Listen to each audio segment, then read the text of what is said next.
എറണാകുളം പൂത്തോട്ടയിലെ കുടുംബാരോഗ്യ കേന്ദ്രമാണ് ഈ കാണുന്നത്. 2 വർഷം മുമ്പ് പണിത പുതിയ കെട്ടിടം. സർക്കാർ രേഖകളിൽ 44 രോഗികളെ കിടത്തി ചികിത്സിക്കാനുള്ള സൗകര്യമുണ്ട്. 5 ഡോക്ടർമാർ ഉൾപ്പെടെ 33 ജീവനക്കാർ.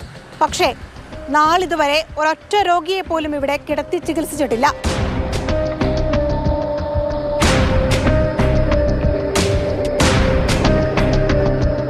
സൗകര്യങ്ങളില്ലെന്ന് ചൂണ്ടിക്കാട്ടിയാണ് വർഷങ്ങളായി ഉണ്ടായിരുന്ന കിടത്തി ചികിത്സ പൂത്തോട്ട കുടുംബാരോഗ്യ കേന്ദ്രത്തിൽ നിർത്തിയത്.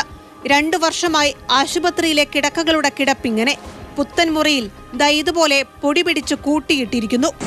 ഇതിനകത്ത് നോക്കിയാൽ കാണാൻ പറ്റും. ഇതാണ് 44 രോഗികൾക്ക് കിടത്തി ചികിത്സിക്കാൻ സൗകര്യമൊരുക്കിയ ആശുപത്രിയുടെ അവസ്ഥ.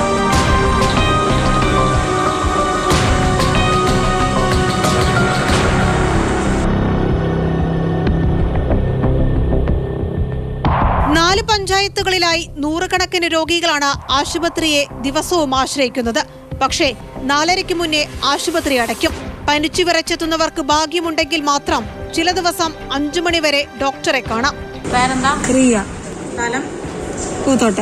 അപ്പൊ എത്ര മണി വരെ ഡോക്ടർ ഉണ്ടാവുക? 4:30 വരെയാ? അത് ഇനി ഉണ്ടാവില്ല അല്ലേ? രാത്രിയിൽ എന്തെങ്കിലും അത്യാഹിതമുണ്ടായാൽ ജീവൻ രക്ഷിക്കാൻ രോഗികളുമായി കിലോമീറ്ററുകൾ ഓടേണ്ടി വരുന്ന ദുരിതത്തെക്കുറിച്ച് പറഞ്ഞു മടുത്തുന്നു ജനങ്ങൾ.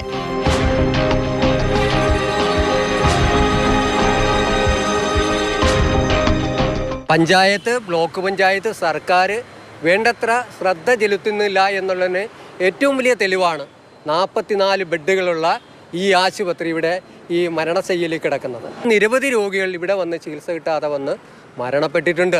പകല് എവിടെയെങ്കിലും പോയി ചികിത്സ നേടാം, പക്ഷേ രാത്രിയിൽ ഉണ്ടാകുന്ന അസുഖങ്ങൾക്ക് ചികിത്സ കിട്ടുന്നില്ല. നവകേരള സദസ്സിൽ മുഖ്യമന്ത്രിക്ക് നേരിട്ട് പരാതി കൊടുത്തിട്ടും ഒരു മാറ്റവും ഉണ്ടായിട്ടില്ല. സാങ്കേതിക തടസ്സങ്ങളാണ് ഇപ്പോഴും ആശുപത്രി അധികൃതർ ആവർത്തിക്കുന്നത്. ഒരു ഡോക്ടറുള്ളപ്പോൾ ഈ പറയുന്ന കെട്ടിട സമുച്ചയങ്ങളൊന്നും ഇല്ലാത്തപ്പോൾ ഇവിടെ കിടത്തി ചികിത്സ ഉണ്ടായിരുന്നു. പ്രസവവും പോസ്റ്റ്മോർട്ടം ഉൾപ്പെടെ എല്ലാം നടത്തിയിരുന്നു, വിഷചികിത്സ ഉൾപ്പെടെ. അനാവശ്യമായ സാങ്കേതിക തടസ്സങ്ങളൊക്കെ ഉന്നയിച്ചുകൊണ്ട് ഒരു കാര്യമില്ലാത്ത കാര്യങ്ങളൊക്കെ പറയുന്നത്. ഇതിപ്പോൾ മറ്റേ ആർദ്രം പദ്ധതിയിൽപ്പെടുത്തി. അതുകൊണ്ട് ഇനി ഇത് 8-10 ഡോക്ടേഴ്സ് വന്നെങ്കിൽ ഇത് കിടത്തി ചികിത്സിക്കാൻ പറ്റുള്ളൂ. 24 ഡോക്ടർ സേവനം കിട്ടുള്ളൂ. ലിഫ്റ്റില്ല, ജീവനക്കാർ കുറവാണെന്ന സാങ്കേതികത്വം